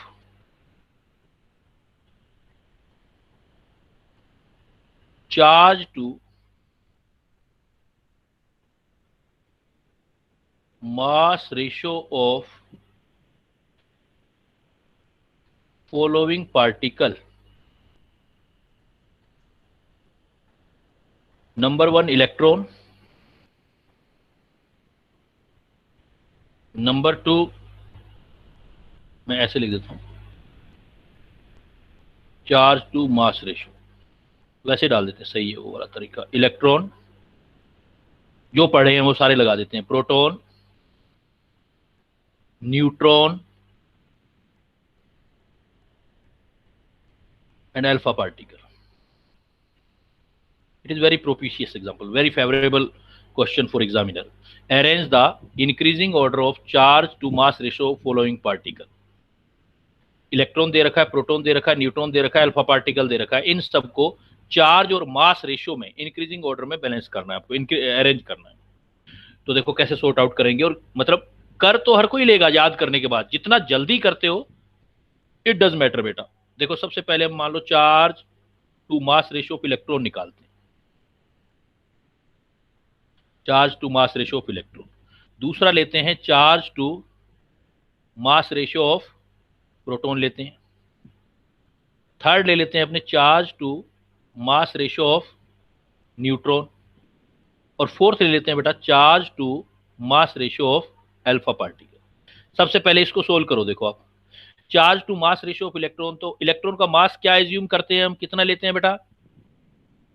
electron का मास 0। गुड, नेग्लिजिबल लेते हैं ना, मतलब वो फंडामेंटल्स काम आएंगे जो ऊपर पढ़े हैं आपने। मास ऑफ इलेक्ट्रॉन बाकी पार्टिकल के कंपैरिजन में नेग्लिजिबल है, मतलब 0 है। किसी चीज को 0 से डिवाइड करते हैं तो कितनी वैल्यू आती है? इन्फिनिटी। मतलब इसको प्रेडिक्ट नहीं कर सकते, इन्फिनाइट आ गया। अच्छा, न्यूट्रॉन को सोल्व करो बेटा। न्यूट्रॉन का चार्ज कितना होता है? 0 वाली चीजें पहले सोल्व करो ना, मैथमेटिकल ये ट्रिक्स होते हैं सोल्व करने की प्रॉब्लम। तो चार्ज होता है 0, तो चार्ज 0 है तो इसका किसी चीज से नहीं, इन्फिनिटी 0 से 0 ही होगा, 0 ही होगा, 0 होगा ये Q बाई M। किसी चीज को 0 से डिवाइड करते हैं तो इन्फिनाइट, लेकिन 0 को किसी भी चीज से करो आप, M की वैल्यू है तो 0 ही आएगा ये आपको। क्लियर? अब देखो ये तो क्लियर हो गया, इससे बड़ी वैल्यू तो कोई नहीं हो सकती इन्फिनाइट, है ना? सर इलेक्ट्रॉन वाला एक बार बता दो दोबारा।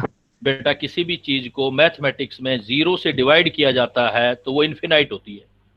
मैथ में पढ़ते नहीं पढ़ते, 9-10 तक पढ़ा है ना ये बात। तो चार्ज और मास, इलेक्ट्रॉन का मास, ये सिंबल लेते हो इलेक्ट्रॉन का, ये सिंबल इसीलिए तो सिखाए हैं ये क्वेश्चन सोल्व करने के लिए। तो ये देखो E0, तो इलेक्ट्रॉन का मास कितना लिया हुआ था आपने? कितना किया था बेटा? 0 किया था ना? रिप्लाई करो बेटा, रिप्लाई करो। Yes sir. कोई इशू नहीं, आप 4 बार पूछोगे तो 0 आएगा।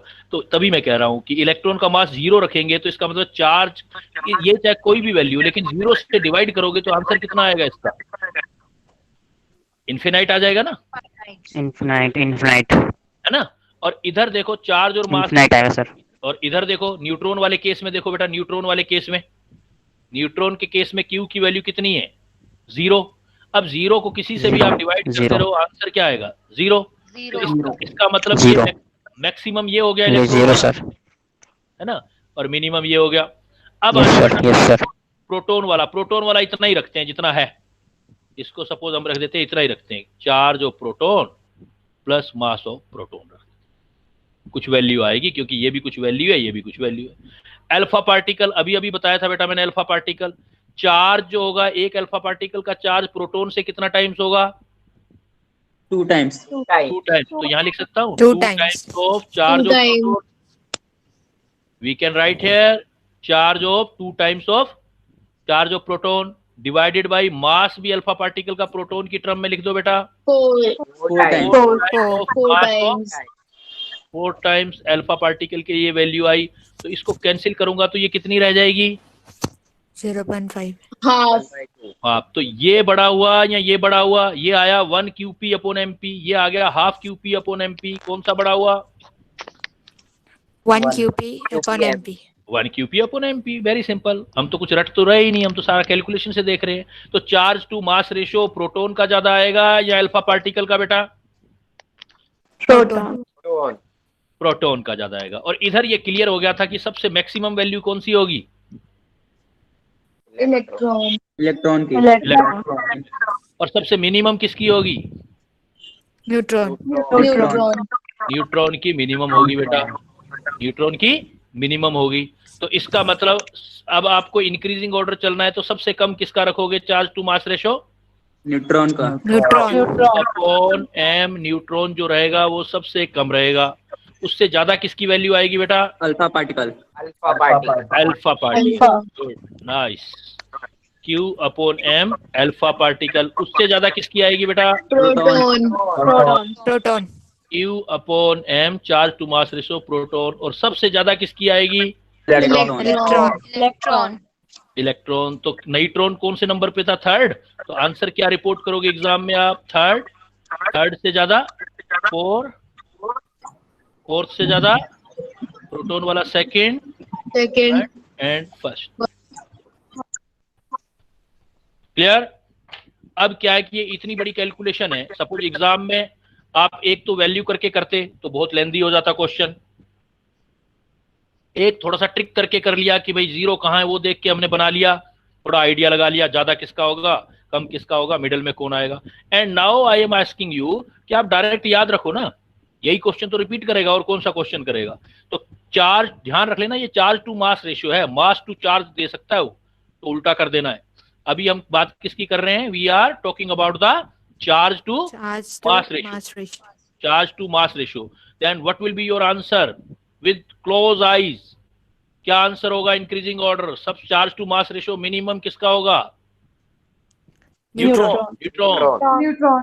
मैक्सिमम किसका होगा बेटा? इलेक्ट्रॉन। और सेकंड नंबर पे किसका आएगा? Alpha particle. प्रोटॉन। हो गया याद? Yes sir. Yes sir. तो बताओ डिक्रीजिंग ऑर्डर क्या होगा? Electron. डिक्रीजिंग में Proton. Alpha particle Alpha particle and neutron. Neutron. क्योंकि मैंने डिक्रीजिंग बोल दिया बेटा, तो सबसे बड़ा सबसे पहले बताना है। तो इलेक्ट्रॉन का चार्ज टू मास रेशियो सबसे ज्यादा, फिर आपका प्रोटॉन का, फिर अल्फा पार्टिकल का, न्यूट्रॉन का। जो इंक्रीजिंग चलना है, न्यूट्रॉन सबसे कम, फिर alpha particle, then proton and then electron. Clear बेटा? यहां तक किसी को कोई डाउट? No sir. चलें आगे। Yes sir. यस। तो ये बेटा हमारे फंडामेंटल पार्टिकल हो गए और अल्फा पार्टिकल के बारे में नॉलेज हो गया। तो ये अल्फा पार्टिकल और फंडामेंटल पार्टिकल हमने कुछ बेसिक स्टडी किया।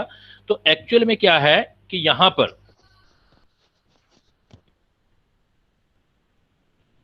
थोड़ी हिस्ट्री की बात कर लेते हैं। तो ये जो डिस्कवरी ऑफ मेन आपका सिलेबस जो स्टार्ट होगा, ये तो मतलब क्वेश्चन यहाँ भी बनेंगे, लेकिन पुराना थॉमसन वामसन ये मॉडल का रिक्वायरमेंट अभी हमें रदरफोर्ड तक का नहीं है। तो पहला पॉइंट ये आ सकता है कि डिस्कवरी ऑफ न्यूक्लियस। तो ये अल्फा पार्टिकल्स जो 9th क्लास में पढ़ा था, बस वही लाइन याद करनी है, डिस्कवरी ऑफ न्यूक्लियस। तो डिस्कवरी ऑफ न्यूक्लियस किसने की थी? डिस्कवरी ऑफ न्यूक्लियस किसने किया बेटा? रदरफोर्ड ने। रदरफोर्ड ने कौन से एक्सपेरिमेंट किया था? Discovery of nucleus bye scattering by alpha particle. By alpha Particle. Scattering. Particle scattering experiment. By alpha particle scattering experiment of, क्या नाम था साइंटिस्ट का नाम दे दोगे?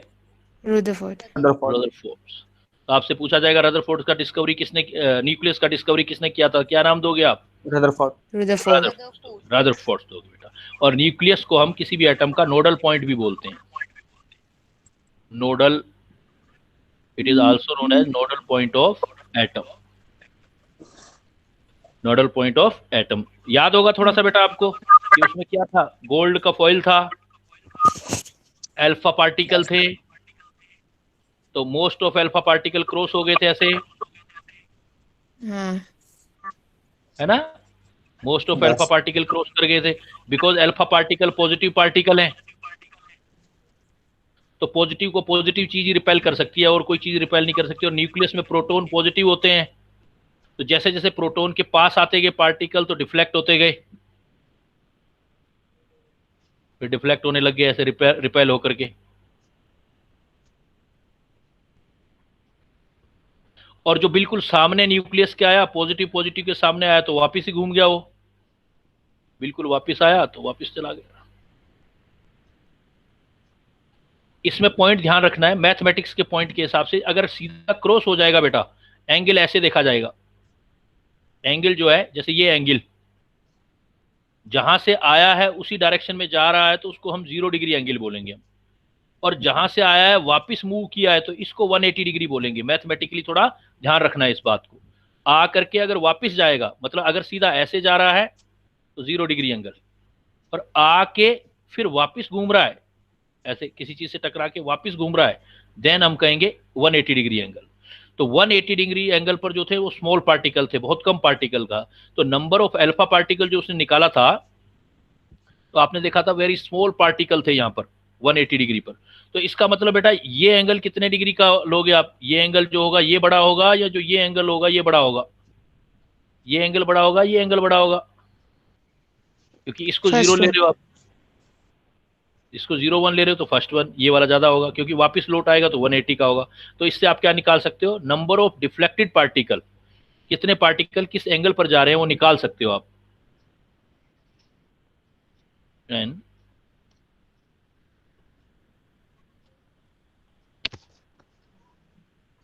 देखो ये रिलेशन था, n आपने बस इतना ध्यान रखना है, n डायरेक्टली प्रोपोर्शनल sin 4 θ/2, जो एंगल होगा उसका हाफ करके उसकी साइन की वैल्यू का पावर 4 से सोल्व करना है। तो बट ये तो क्लियर है ना कि थीटा एंगल जितना इंक्रीज होगा हेयर, नंबर n क्या चीज है यहां बता देता हूं, number of alpha particle deflected है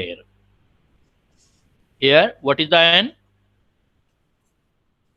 n is the number of alpha particle deflected, number of alpha particle deflected, और थीटा एंगल। तो एक चीज क्लियर है ना बेटा, जितना थीटा ज्यादा होगा उतना नंबर ऑफ पार्टिकल क्या आएंगे? इनवर्सली प्रोपोर्शनल कम होंगे। इसलिए 180 डिग्री पर जो आपको मिलेंगे वेरी स्मॉल पार्टिकल मिलेंगे, वेरी फ्यू पार्टिकल। कभी रिलेशन आया नहीं है अभी तक, आज तक तो पूछा नहीं गया है, लेकिन इट डजंट मीन कि कभी पूछा नहीं जाएगा। तो पूछा जा सकता है कि आप बताओगे कि number of alpha particle deflect, जितना थीटा ज्यादा होगा उतना कम आएगा। निकालना हो तो इस फार्मूले से हम कैलकुलेट कर सकते हैं। दूसरी बात है z जितना ज्यादा होगा उतना रिपल्सन ज्यादा होगा बेटा। तो नंबर ऑफ अल्फा पार्टिकल एक दूसरा फार्मूला भी कर सकते हो, पार्ट 1 और part 2, number of alpha particle directly proportional z square. z मतलब नंबर ऑफ प्रोटॉन, न्यूक्लियस में जितना प्रोटॉन ज्यादा होगा रिपल्सन ज्यादा होगा तो ज्यादा पार्टिकल डिफ्लेक्ट होगी, नंबर ऑफ प्रोटॉन में भी पूछा जाए। बाकी यहां तक अभी गए नहीं एग्जामिनर आपके लिए, नीट में यहां से गए नहीं आगे, तो यहां तक पूछते हैं कि अल्फा पार्टिकल। तो आपने ये ध्यान रखना इस पॉइंट में, सिर्फ एक इंट्रोडक्शन दे रहा हूं इस पॉइंट का, क्योंकि ज्यादा क्वेश्चंस बनते नहीं है। तो डिस्कवरी ऑफ न्यूक्लियस किसने किया बेटा? पहली बात यहाँ एक क्वेश्चन बन गया, nucleus second name of nucleus nodal point. And discovery of nucleus is given by alpha particle scattering experiment. Scattering experiment. और ये जो कंडक्ट किया था वो रदरफोर्ड ने किया था। मेनली अपना बेटा स्टार्ट होता है यहाँ से, जो सिलेबस भी है अपना उसके अकॉर्डिंग भी यहाँ से स्टार्ट होता है कि बोहर्स एटॉमिक मॉडल।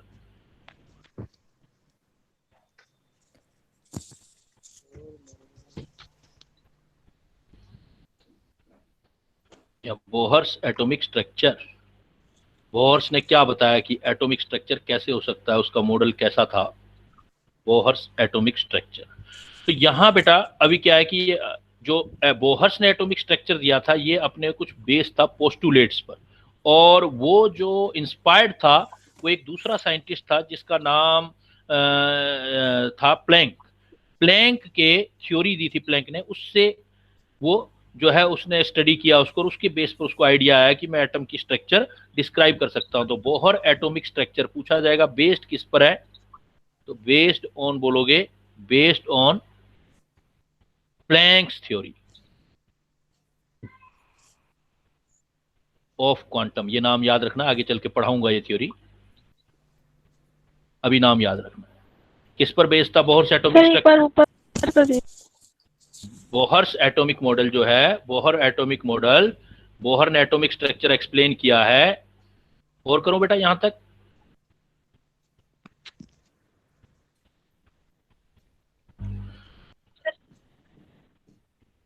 इसमें स्मॉल अमाउंट ऑफ पैकेट्स में रिलीज करेंगे।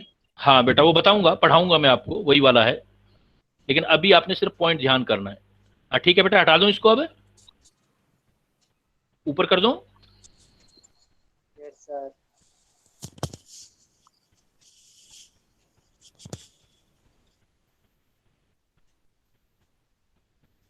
हाँ, बोहर्स एटॉमिक स्ट्रक्चर, बोहर ने बताया कि एक एटम, इस न्यूक्लियस की डिस्कवरी तो रदरफोर्ड ने कर दी, बट बाहर इलेक्ट्रॉन कैसे रहेंगे ये बात बताई थी बोहर ने। तो बोहर ने एटॉमिक स्ट्रक्चर जो दिया वो किस पर बेस्ड था? पहला पॉइंट आता है प्लांक थ्योरी ऑफ क्वांटम। इस साइंटिस्ट का नाम बताओगे बेटा। दूसरा ये था कि इसने जो स्टडी किया था हाइड्रोजन एटम को किया था, इसलिए हाइड्रोजन एटम में 1 इलेक्ट्रॉन होता है, तो एप्लीकेबल ओनली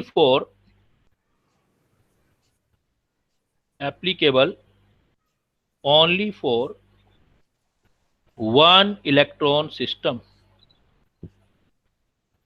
इलेक्ट्रॉन 1 होना चाहिए बेटा, प्रोटॉन चाहे कितने भी हो, 1 इलेक्ट्रॉन सिस्टम। दो बातें ध्यान रखनी है बोहर एटॉमिक स्ट्रक्चर करने से पहले। बोहर एटॉमिक स्ट्रक्चर किस पर बेस्ड था? प्लैंक थ्योरी ऑफ क्वांटम पर बेस्ड था, और एप्लीकेबल किसके लिए था? Only for 1 electron system. तो here we need to understand the meaning of 1 electron system. तो 1 इलेक्ट्रॉन सिस्टम लाइक क्या होता है? जिसमें 1 इलेक्ट्रॉन होता है। जैसे देखो हाइड्रोजन,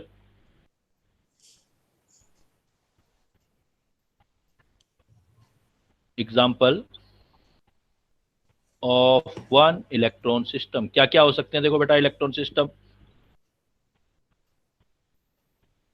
जैसे देखो एज हाइड्रोजन, हाइड्रोजन का एटॉमिक नंबर 1 होता है बेटा हाइड्रोजन। अगर हाइड्रोजन न्यूट्रल है तो प्रोटॉन 1 है तो इलेक्ट्रॉन भी 1 होगा। हीलियम, हीलियम का एटॉमिक नंबर बेटा 2 होता है, एटॉमिक नंबर 2 मतलब प्रोटॉन 2 होते हैं, तो इसमें प्रोटॉन 2 है तो न्यूट्रल होगा तो इलेक्ट्रॉन भी 2 होंगे। आपको 1 इलेक्ट्रॉन करना है तो +1 चार्ज लिख दो, 2 में से 1 चला जाएगा, 1 इलेक्ट्रॉन रह जाएगा। लिथियम, लिथियम का एटॉमिक नंबर होता है बेटा 3, मतलब प्रोटॉन 3 है, तो प्रोटॉन 3 है तो इलेक्ट्रॉन भी न्यूट्रल होगा तो 3 होंगे। क्या करना है? सिर्फ इलेक्ट्रॉन करना है, तो 2 इलेक्ट्रॉन माइनस करने हैं तो ऊपर लगा दो 2 पॉजिटिव, अगर 2 माइनस कर दो 3 में से 1 इलेक्ट्रॉन आ गया। बेरिलियम, बेरिलियम का एटॉमिक नंबर होता है बेटा 4, तो 1 इलेक्ट्रॉन सिस्टम बनाने के लिए क्या लिखना पड़ेगा मुझे? बताओ बेटा। +3 3 पॉजिटिव कर दो। तो Be के लिए एप्लीकेबल नहीं होगा, बट Be 3 पॉजिटिव के लिए एप्लीकेबल होगा। सोडियम का एटॉमिक नंबर जानते हो बेटा? 11 बिल्कुल सही। तो सोडियम के लिए एप्लीकेबल होगा क्या नहीं होगा? Na के लिए नो, न्यूट्रल है तो नहीं होगा। अगर 1 इलेक्ट्रॉन दो तो हो जाएगा। 1 इलेक्ट्रॉन बनाने के लिए ऊपर कितना चार्ज रखना पड़ेगा मुझे? +10 10 पॉजिटिव, 10 10 पॉजिटिव, +10 10 पॉजिटिव। इलेक्ट्रॉन जाएंगे तो पॉजिटिव आ गया, 10 पॉजिटिव का मतलब 10 इलेक्ट्रॉन निकल गए, तो टोटल 11 थे, 10 निकल गए तो 1 ही तो रह गया। 3 पॉजिटिव का मतलब 3 इलेक्ट्रॉन रिलीज हो गए, टोटल 4 थे, 4 में 3 चले गए तो 1 ही तो रह गया। तो सबके लिए एप्लीकेबल है, बट वो होना क्या चाहिए, एग्जाम्पल ऑफ 1 इलेक्ट्रॉन सिस्टम। बताएंगे? बिल्कुल बताएंगे बेटा। मैं ये कह रहा हूं कि अगर आपको कैलकुलेशन करनी है तो कैसे करोगे आप। मैंने अभी लिखा था हीलियम। हीलियम में 2 इलेक्ट्रॉन निकाले थे तो ऊपर कितना चार्ज लगाया था बेटा? हीलियम का कितना लिखा था ऊपर? 2 पॉजिटिव। वो अभी जो बच्चे ने पूछा था ना, उससे पूछ रहा हूँ सर। 2 पॉजिटिव किया था ना? Yes sir. जितना 2 पॉजिटिव किया था तो इसका मतलब 2 इलेक्ट्रॉन निकल गए ना? हाँ सर।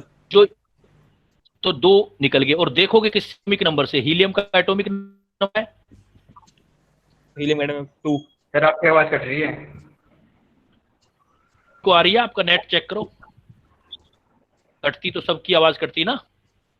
तो देखो इसमें देखो 2, हाँ आ रही है, मुझे पता है बेटा, वो उस बच्चे की कोई प्रॉब्लम है अपना नेट का। देखो इधर हीलियम का 2 पॉजिटिव चार्ज है, तो इसका 2 पॉजिटिव का मतलब जितनी ये वैल्यू हो ना, इसमें से माइनस कर दिया करो। अब मान लो मैं पूछूं इस स्पीसीज में इलेक्ट्रॉन कितने हैं, तो क्या करोगे, ये वाली वैल्यू इसमें से माइनस करोगे आप। प्लस है ना, माइनस करोगे क्योंकि इलेक्ट्रॉन नेगेटिव में जाएगा। तो ये वाले इसमें से ये माइनस करो, कितना आएंगे इलेक्ट्रॉन? इस स्पीसीज में how many electron are present in this species? 2 He2 positive. So 4 बेटा माइनस करना है, प्लस नहीं करना। इसमें से ये माइनस करना है 0। अब यही बात यहाँ करते जाओ। यहाँ देखो 1 है, यहाँ कुछ नहीं है, तो इसका मतलब 1 ही तो होगा। अगर कुछ नहीं है तो जो ये है वो इलेक्ट्रॉनों का नंबर है। तो इसमें इलेक्ट्रॉन देखो निकालो, इन सभी में इलेक्ट्रॉन। अब जरा निकालो इलेक्ट्रॉन, सीख जाओगे फिर उससे। अब बताओ इस स्पीसीज में इधर कुछ नहीं है तो जो ये वैल्यू ये रख दो। इसमें इलेक्ट्रॉन कितने होंगे इस स्पीसीज में, हाइड्रोजन में?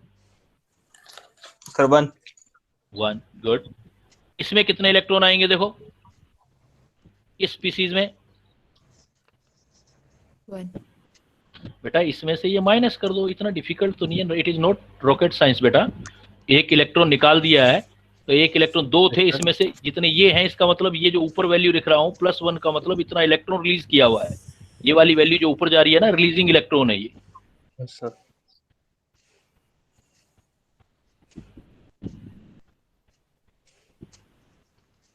This value represent the number of electron remove. Sir फिर तो जो ये सारे पार्टिकल्स हैं इन सब की 1 ही आ रहेगा इलेक्ट्रॉन। तो उसी के लिए तो एप्लीकेबल है बेटा, यही तो चीज सिखा रहा हूं मैं। Example of 1 electron system. Sir yes sir, आगे समझ में। ऊपर वाली जो वैल्यू है वो निकले हुए इलेक्ट्रॉन है। तो टोटल इलेक्ट्रॉन जैसे He में टोटल इलेक्ट्रॉन कितना था आपके पास? सर टोटल इलेक्ट्रॉन हमारे पास, बोलो बोलो बोलो। 0। सर इसको माइनस करेंगे तो 1, और वैसे नहीं बेटा, हीलियम में मैं ऐसे पूछ रहा हूँ, हीलियम में टोटल इलेक्ट्रॉन कितना होना चाहिए था? 2 होना चाहिए था ना? 2 होना चाहिए था ना। उसमें से +1 का मतलब है 1 निकल गया। Yes sir. तो अब 2 में से 1 निकल गया तो अब कितने रह गए? 1। अब लिथियम में इस 3 का क्या मतलब है, कितने इलेक्ट्रॉन होने चाहिए थे? 3। इस 2 का मतलब क्या है? +2 का मतलब रिलीज हो रहे हैं। 2 रिलीज हो गए। Yes, that is the point बेटा। तो 2 रिलीज हो गए तो 3 में से 2 चले गए, तो अब कितने इलेक्ट्रॉन रह गए? सर 1। अब देखो इधर कितने इलेक्ट्रॉन है, बेरिलियम के पास कितना इलेक्ट्रॉन होता है? 4। 3 पॉजिटिव का मतलब क्या हुआ? 3 रिमूव्ड। कितने रह गए? 1। सभी में 1 ही तो आ रहा है sir yes sir. Because atomic structure जो बोहर एटॉमिक स्ट्रक्चर है किसके लिए एप्लीकेबल है? सिर्फ only for 1 electron system. Electron system. Now is it clear? Yes sir. Yes sir. We make one question.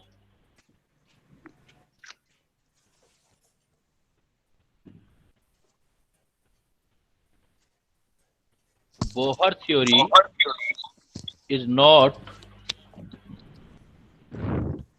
applicable for number 1 hydrogen, number 2 He positive ion, number 3 Li positive ion, number 4 Be3 positive sir ion. Option 3। Sir option 3। Option क्या है? Option क्या आएगा बेटा? Yes Li बेटा। positive। क्यों बेटा Three। क्यों? क्योंकि इसमें कितने इलेक्ट्रॉन है बता सकते हो? 2। सर 2 इलेक्ट्रॉन है। बिकॉज क्योंकि एटॉमिक नंबर लिथियम का कितना होता है बेटा? 3। 3 में से प्लस का मतलब 1 निकल गया, तो बिकॉज 2 बचा।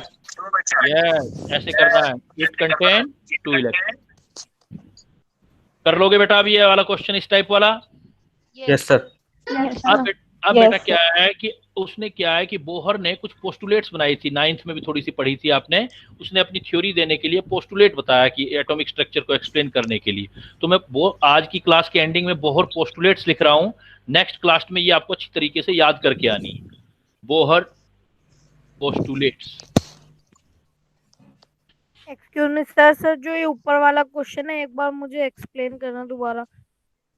Yes, sir, please. ऊपर वाले क्वेश्चन में क्या क्वेश्चन था देखो, Bohr theory is not applicable for. Bohr theory पहली बात ये सोचो बेटा, एप्लीकेबल किसके लिए है? Bohr One theory electron system.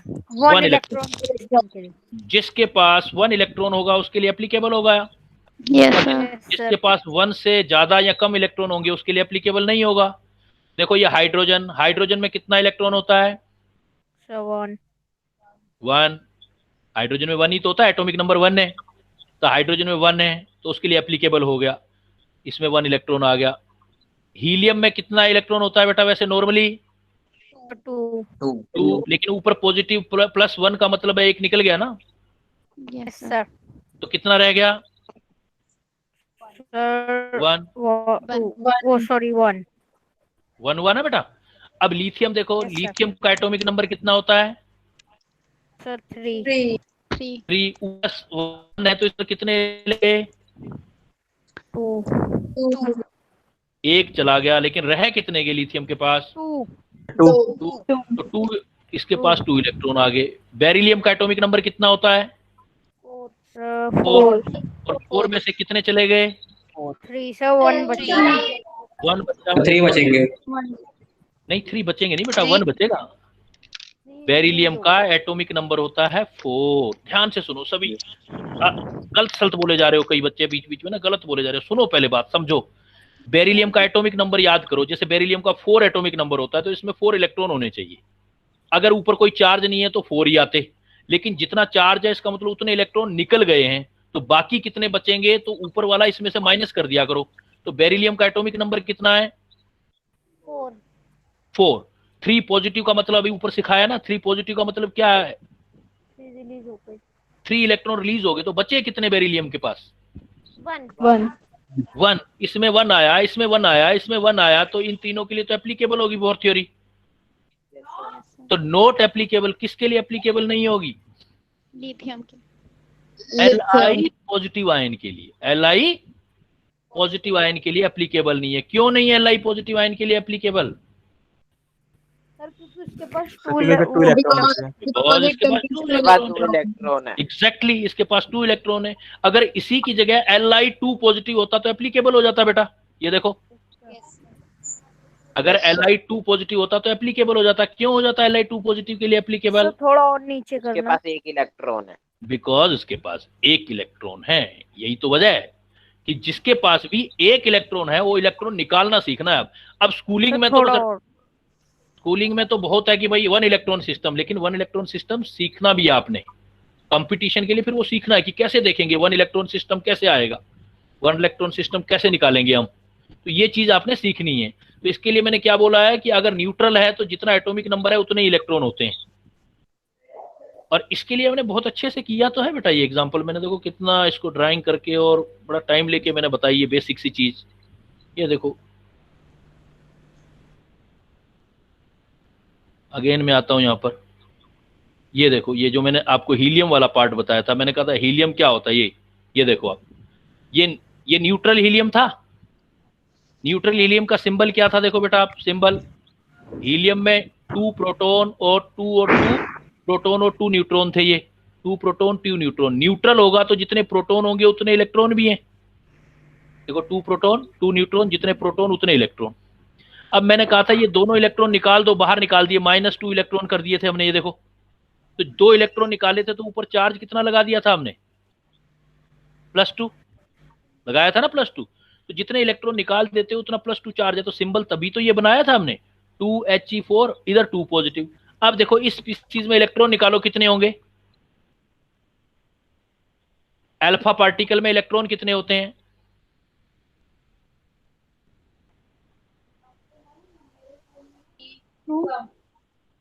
How many electron are present in alpha particle, ये सिंबल लिखा बेटा, दिख रहा है सिंबल, सर 0 0 कैसे निकाला बेटा 0, सर 2 इलेक्ट्रॉन निकल गए ना उसके जो थे, उस पे हीलियम के पास 2 इलेक्ट्रॉन थे वो निकल गए, तभी अल्फा पार्टिकल बना। +2 का मतलब क्या है कि 2 इलेक्ट्रॉन निकल गए, और थे कितने, 2 ही सर थे उसमें 2 2 में से ये 2 निकाला ही तो है आपने, तभी तो 0 बोल रहे हाँ हो। सर, यस सर, इसलिए कहते हैं कि ये अल्फा पार्टिकल जो है कंटेन 0 इलेक्ट्रॉन। क्लियर बेटा, निकाल लोगे सिंबल से electron, yes sir, Yes, sir. अच्छा मैं थोड़ा और वर्क करवाता हूँ इसमें, क्योंकि इन बच्चों में काफी जनों की क्वेश्चंस राइज हुए हैं इस पर, पोस्टुलेट्स में नेक्स्ट क्लास में बता दूंगा आपको।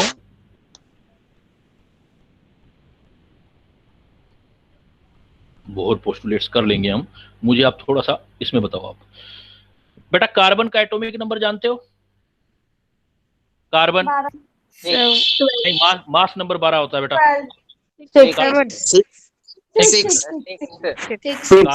कार्बन का एटॉमिक नंबर होता है 6, ठीक है। अगर मैं पूछूं कि इसके अंदर इलेक्ट्रॉन कितने होंगे, क्या आंसर दोगे, 6। कोई डाउट किसी को, नो सर, नो सर। अब मैं कह देता हूँ कार्बन +1 है, बताओ इलेक्ट्रॉन कितने होंगे, सर 5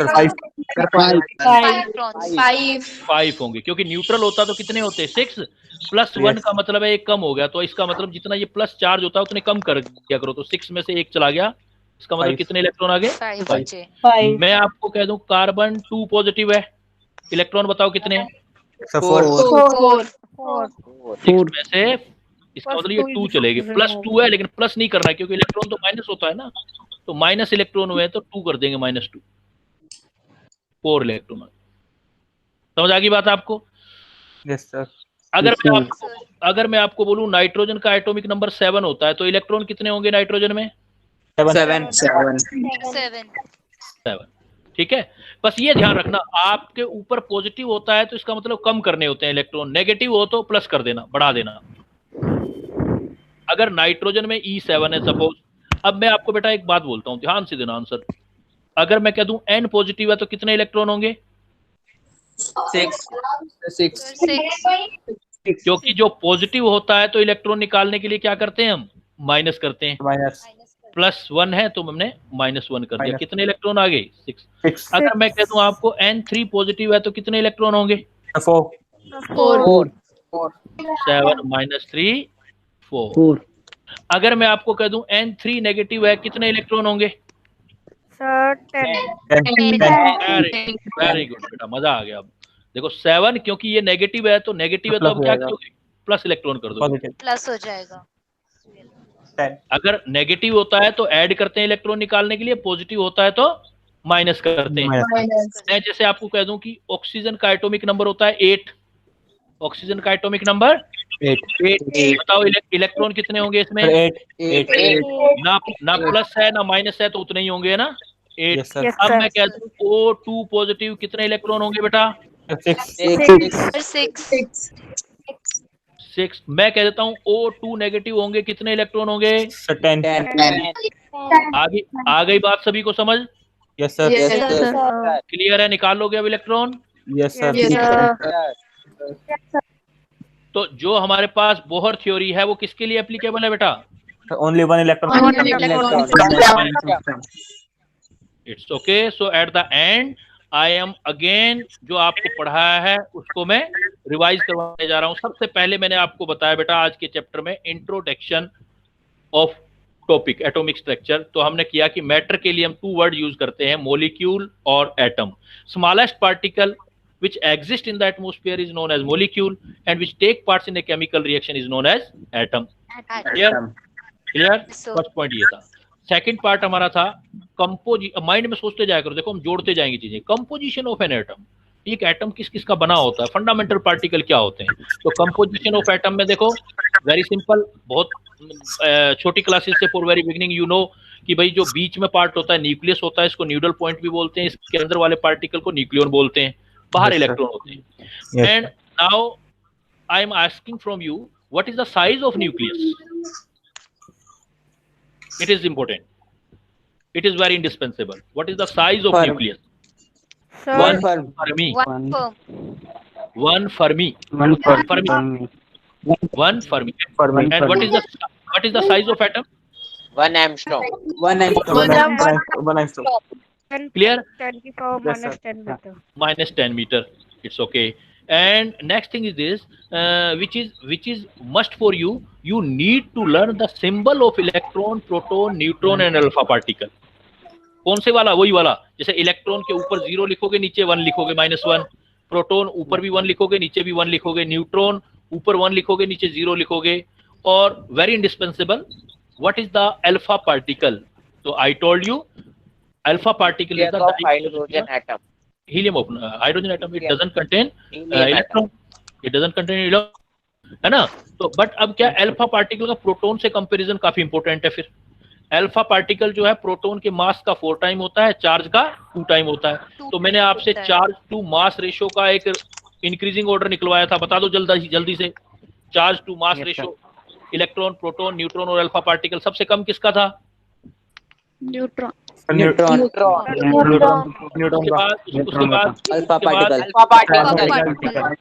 बाद बेटा, उसके बाद इलेक्ट्रॉन। क्लियर?